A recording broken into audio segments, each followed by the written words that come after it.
existe uma tendência de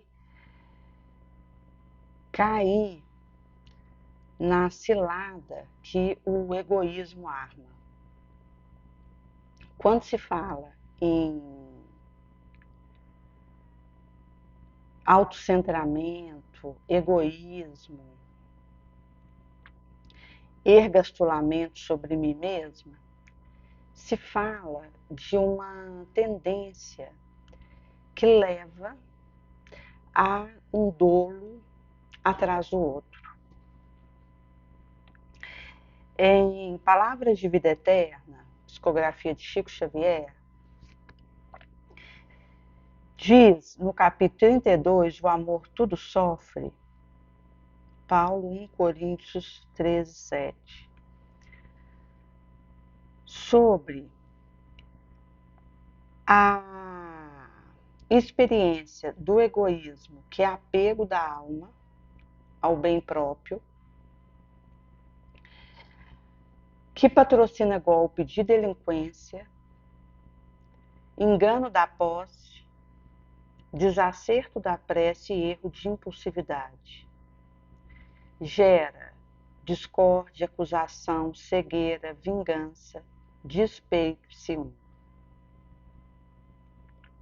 Daí que, quando o egoísmo ele tem vez na minha experiência, no meu sentimento, ele consegue criar tentáculo dentro de mim que gera uma série de desacerto e de instabilidade para mim, com o risco de incendiar.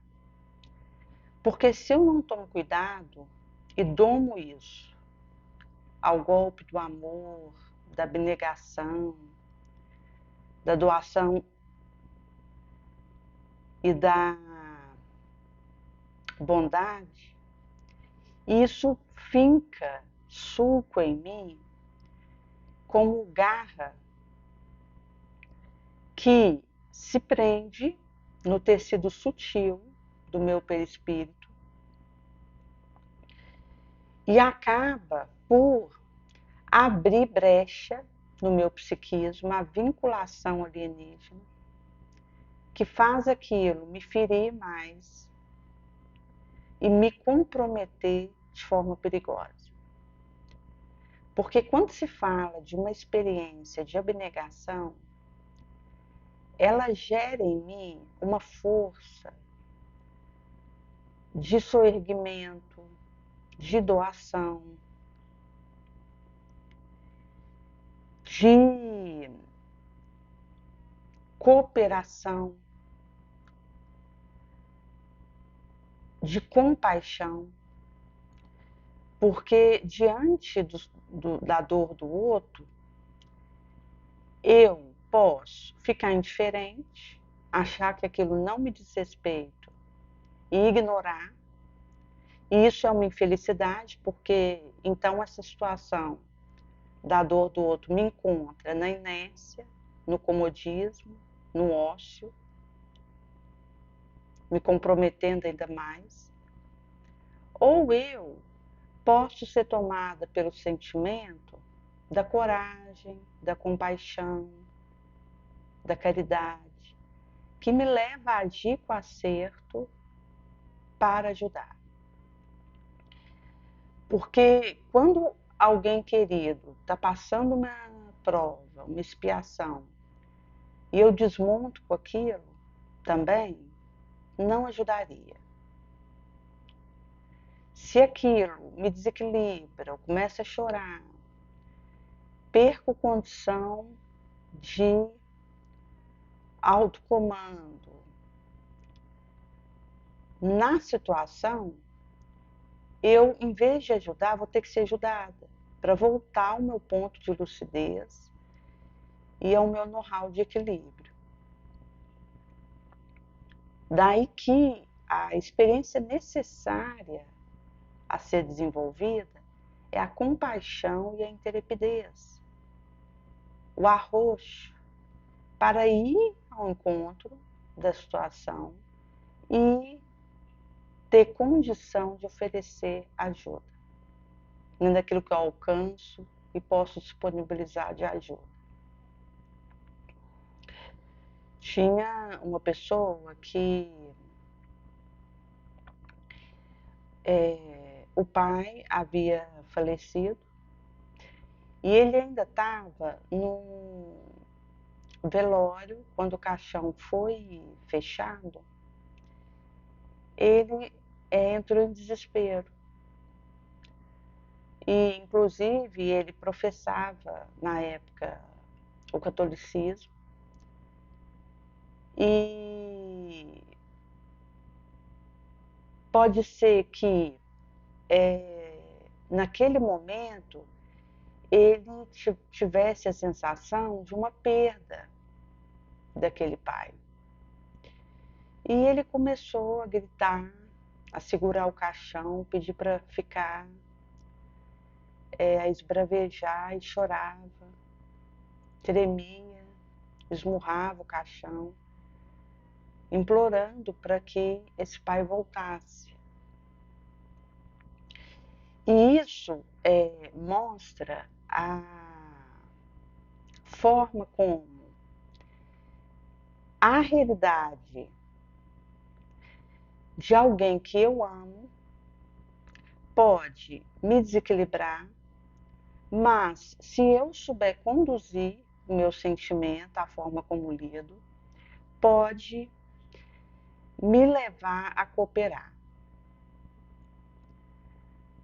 Daí que, quando eu me emociono, considerando, por exemplo, a dor da perda, que é uma dor muito difícil, mas se eu entro em oração e procuro manter a minha condição de ajudar, aquele espírito que desencarnou vai receber essa blandícia, essa ternura, essa afabilidade, essa bonomia e essa paz.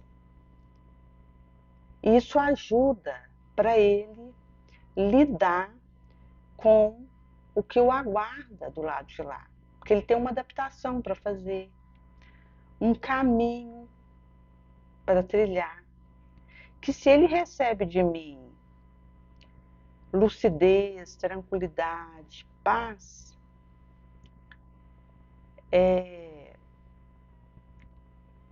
e felicidade, por que não? De saber que ele liberou de uma conjuntura aqui e tem algo melhor o aguardando e que eu posso contribuir para isso também. A dor da saudade fica, mas com o tempo eu transformo isso em ajuda a essa pessoa querida. E quando se fala de uma expiação, de uma prova que eu tenho que passar, só eu posso viver aquilo. Alguém que se preocupe comigo, que desejaria passar aquela situação para me ajudar, não poderia. O que me compete trilhar, espera por mim. É eu que tenho que dar conta daquilo. Por isso que aquele que, desejoso de me ajudar,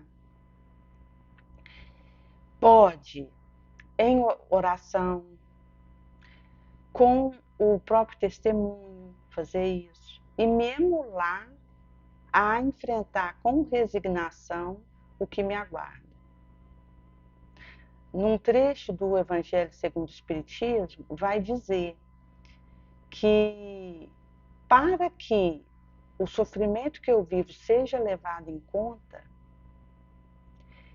é necessário que me encontre resignada, abnegada e aberta para viver aquela experiência com humildade, com resiliência, com força, com estoicismo, porque então aquilo é levado em conta. Se eu entro na vibração do azedume, da queixa, do menoscabo da oportunidade que bateu à minha porta, da reclamação, se é uma energia tão pestilencial que compromete aquele esforço e aquilo que eu poderia tirar dessa experiência. Porque há um leque, um renque de bênção que poderia ser extraído de um momento difícil, de dor, de luto, de desafio, de expiação, de prova, que se eu entro na vibração do azedume e da queixa, eu perco aquela instante. Tinha uma pessoa que ela era casada e ela estava grávida e o marido veio a falecer. Ele adoeceu. E quando isso aconteceu, isso foi um golpe tão violento para ela que ela achou que não poderia seguir com aquele filho dele que ia nascer.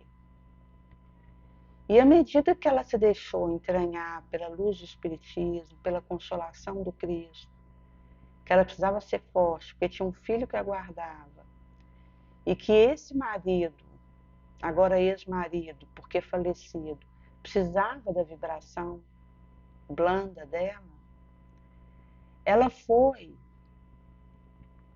se conscientizando que ela precisava ter resiliência para lidar com a situação e, ao se abrir a isso, ela, com essa resiliência, com a humildade para seguir, porque seguir em meio a uma situação de desafio é humildade também. Quando, em meio a uma conjuntura que me desafia, que me prova, que me testa, que me chacoalha e até que me desestabiliza, eu opto por seguir. Isso trabalha os metais da humildade, da resiliência, da renúncia, do desapego. E esses metais de luz forja uma moral fortalecida e capaz de avançar com recurso acrescido que vai me ajudar a dar o passo que me aguarda.